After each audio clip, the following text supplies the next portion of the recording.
인생에 오르막과 내리막이 있다고들 하지만 그에 못지않는 이상한 기복이 있죠. 비행기 여행 말이에요. 정규 상업 항공의 가장 짧은 노선은 스코틀랜드 항공사 로건 항공의 노선입니다.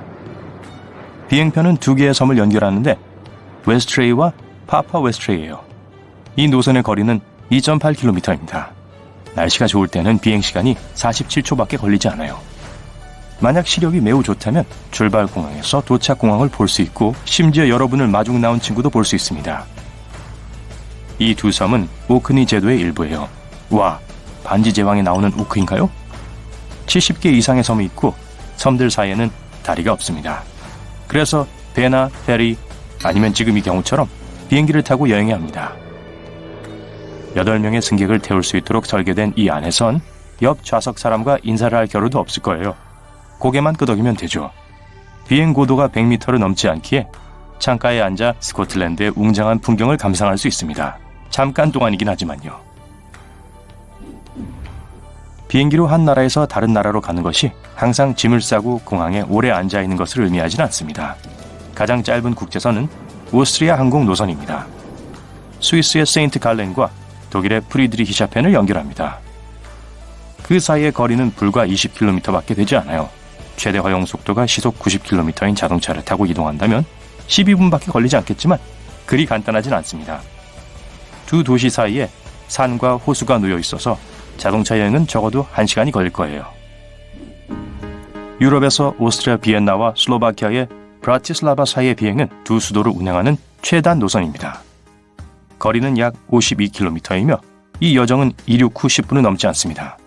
오스트리아 항공사인 플라이니키는 2015년에 이 노선을 취향했고 일주일에 6번을 운항할 계획이었어요. 하지만 그 생각은 승객들 사이에서 인기가 없었어요. 이 지역의 육상 교통 연결은 매우 발달되어 있었습니다. 브라티슬라바에서 자동차, 기차 또는 버스를 타기만 하면 1시간도 채 안 되어 비엔나 오페라를 즐기거나 세계에서 가장 맛있는 스트루델을 즐길 수 있어요. 오, 배가 고파지네요. 북미에서 가장 짧은 노선은 캐나디안 크레이터 토론토 항공이 운영합니다.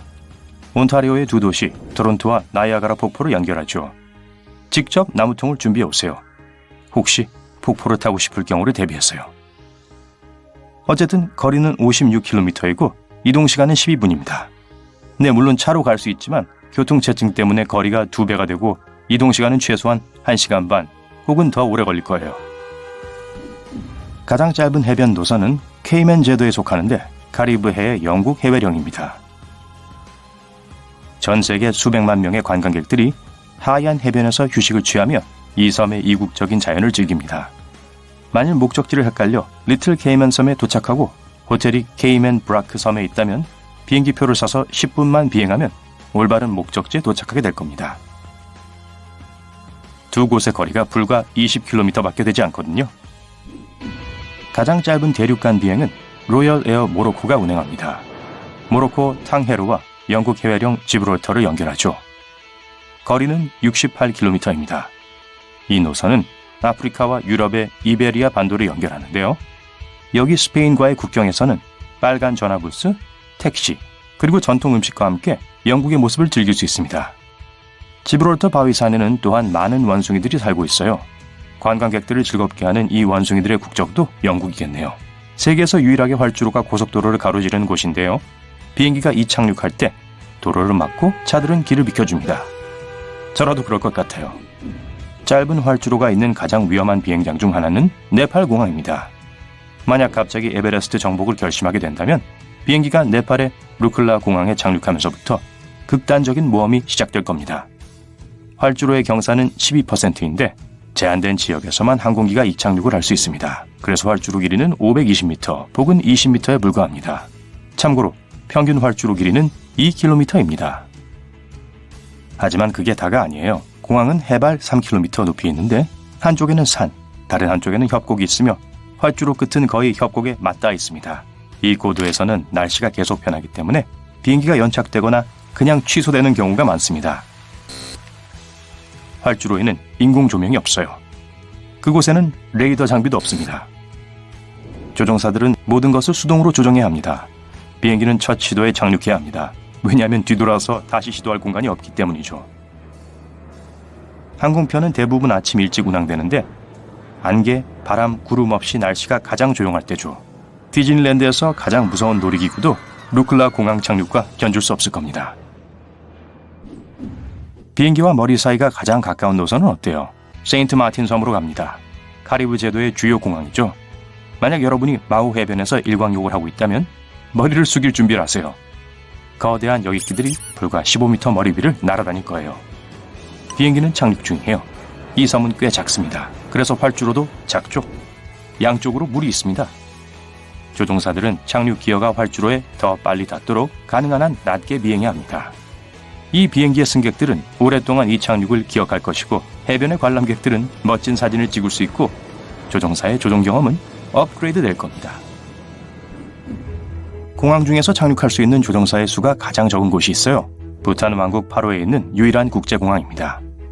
공항은 말 그대로 비행기를 타는데 비가 쏟아지네요. 차 안이었다면 여러분은 시동을 걸고 나서 앞유리 와이퍼를 작동시키고 헤드라이트를 켰겠죠. 조종사들도 이 모든 걸 할까요? 비행기에 대해서 궁금한 점들이 많죠? 이제 해답을 찾아가 봅시다. 비행기에도 와이퍼가 있나요? 네, 상용 비행기에는 있습니다. 하지만 지상 주행 중일 때나 이륙하거나 착륙할 때만 사용돼요. 일단 비행기가 순항 고도에 도달하면 조종사들은 이것들을 끕니다. 비행기의 속도는 비로부터 앞유리를 깨끗하게 할 만큼 빠릅니다. 단발 엔진 비행기에서는 와이퍼가 없을 수 있어요. 왜냐하면 프로펠러 기류가 물을 가까이 오지 못하게 할 정도로 강하게 불기 때문이죠. 비행기가 비행 중에 엔진을 잃게 되면 어떻게 되나요? 실제로 저기 내 엔진 본 사람 방금 전까지 여기 있었는데 하는 경우가 있어요. 농담입니다. 실제로 비행기는 별일 없이 계속 날아가요. 바다 위를 비행하거나 장거리를 뛰는 비행기가 얼마나 오랫동안 그렇게 날 수 있는지를 명시하는 증명서가 있습니다. 예를 들어 보잉 787은 두 번째 엔진 없이 5시간 이상 날 수 있어요. 조종사들이 안전한 착륙을 계획하기에 충분한 시간이죠. 비행기 안은 왜 그렇게 추운가요? 기내 온도는 평균 23도로 대부분의 사무실 건물과 거의 비슷합니다. 하지만 여러분이 몸을 많이 움직이지 않고 몸을 따뜻하게 해주는 열을 적게 생산하기 때문에 너무 춥다고 느끼는 거예요. 승무원들은 뜨거운 공기가 비행 중에 일부 승객들을 기절하게 할 수 있기 때문에 히터를 틀지 않습니다. 비행기에도 경적이 있나요? 네, 또 어떤 것은 전체가 트럼펫 섹션이기도 해요. 사실 네, 경적이 있습니다. 하지만 조종사들이 이걸 새들을 겁주거나 공중에서 다른 항공기에 관심을 끌기 위해 사용하진 않아요. 이봐요! 좀 비켜요! 여러분은 이 고음의 차임벨 소리를 비행기가 땅에서 움직이지 않을 때에만 들을 수 있습니다. 예를 들어 기관사가 조종실에서 뭔가를 확인하고 지상 승무원의 주의를 끌려고 할 때처럼 말이죠. 비행기는 왜 하늘에 하얀 흔적을 남기나요? 엔진이 연료를 태울 때 이런 현상이 생겨납니다. 비행기는 대기와 섞이는 물과 이산화탄소를 배출하죠. 그리고 높은 고도의 공기는 차갑고 배기가스는 뜨겁기 때문에 물이 응축되어 얼면서 그런 하얀 꼬리가 만들어지는 거예요. 비행기에도 브레이크가 있나요? 네, 탄소강 재질로 만들어진 다중 디스크 브레이크가 있어요. 차 안에 있는 것과 비슷하죠. 하지만 비행기가 땅에 닿을 때 멈추게 하는데 이것들만으로는 충분하지가 않습니다. 브레이크 시스템에는 날개 밖으로 미끄러져 나와 기류를 방해하는 다른 면들도 포함되어 있죠. 비행 중에 비행기 문이 열릴 수 있나요? 객실 압력은 그런 일이 일어나지 않도록 하는 힘입니다. 만약 누군가가 열려고 한다면 11,000kg 이상의 압력, 즉 선박용 다체 무게 정도를 이겨내야 해요. 게다가 항공기 구조물 내부 깊숙한 곳에 문을 제자리에 고정시키는 잠금 볼트도 있습니다. 비행기에 벼락이 내린다면 어떤 일이 일어나나요? 통계에 따르면 이런 일이 모든 상용 비행기에 1년에 한 번 정도 일어난다고 합니다. 하지만 항공기의 금속 부품과 필해 설비는 전기가 증가하는 것을 방지해주죠. 그래서 대부분의 경우 표면에 그을린 흔적만 남습니다. 왜 항상 좌석과 창문은 줄이 맞지 않나요? 좋은 질문이에요. 모든 상용 비행기는 좌석과 창문이 완벽하게 정렬되게 설계되었습니다. 하지만 항공사가 제트기를 구입할 때 종종 여분의 좌석을 추가하는 걸 선택하죠. 좌석이 더 많으면 더 많은 승객들에게 더 많은 표를 팔 수 있으니까요. 그 덕에 여러분의 시야가 더 좁아지고 다리 공간도 더 줄어들게 되지만요. 이제 어떻게 된 일인지 아시겠죠? 승무원들은 왜 머리 위 칸에 손을 대나요? 덮개가 잘 닫혀 있는지 확인하는 거라고 생각하는 분들도 계실 거예요. 하지만 아닙니다. 승무원들은 통로를 따라 좀 더 안정적으로 걷기 위해 머리 위칸 바닥에 숨어있는 난간을 사용해요. 엔진에 있는 저 하얀 나선형의 표시들은 어디에 쓰이나요? 지상 근무자들은 청력 보호 장치를 착용하기 때문에 귀로는 비행기에 접근하는 것이 안전한지 결정할 수가 없습니다. 그 대신 제트 엔진에서 움직이는 소용돌이가 보이면 그곳으로 접근하지 말라는 메시지로 이해하죠. 비행기 창문에는 왜 구멍이 있나요? 이 창문들은 실제로는 3개의 플렉시 글라스로 되어 있습니다. 작은 구멍은 가운데 글라스에 있고요.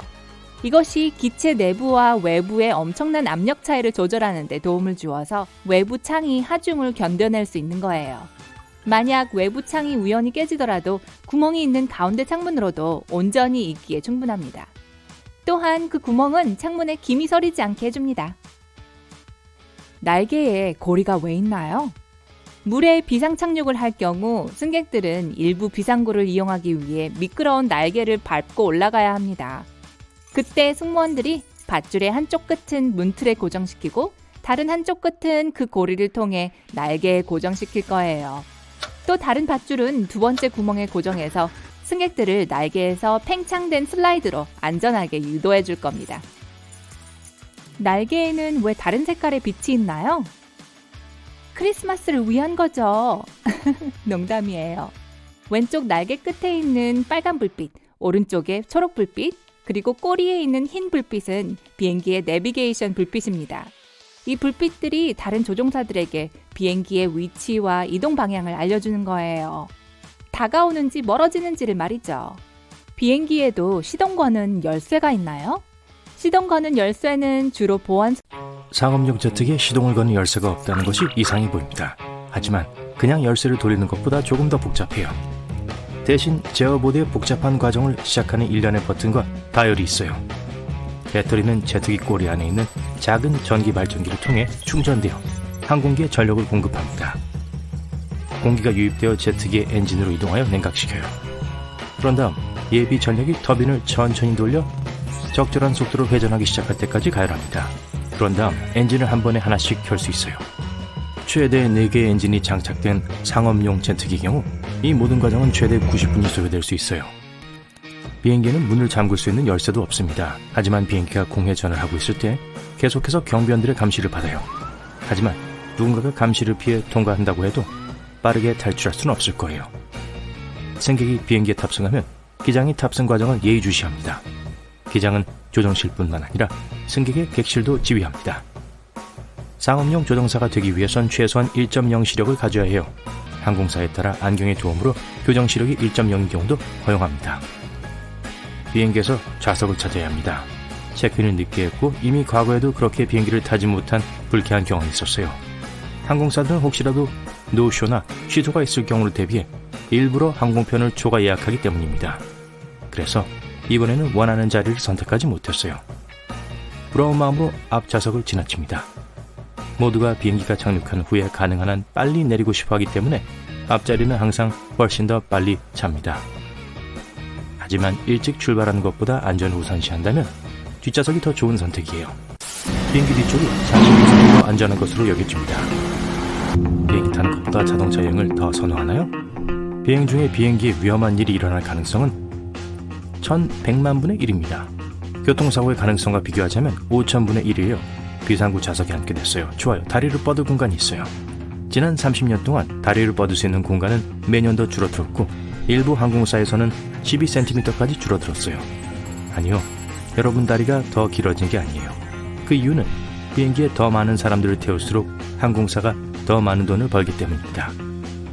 항공사는 직접 항공기를 제작하지 않고 공장에서 만들어진 비행기를 사용해요. 거기서부터 각 항공사는 자체 좌석 구조를 결정합니다.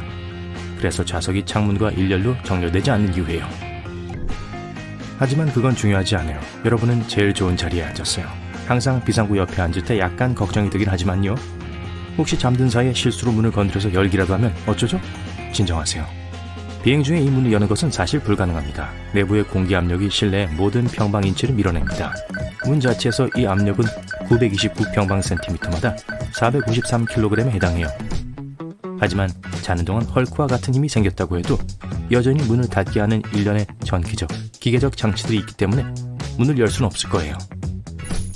문이 열리는 순간 추가 조치가 중요한데 전체 실내 온도가 빠르게 떨어지기 때문이에요.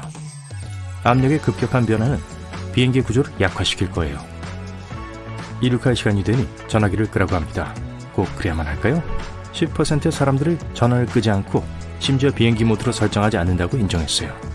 휴대폰은 문제를 일으킬 수 있지만 우리가 생각하는 것처럼 전자장치를 방해하지는 않습니다.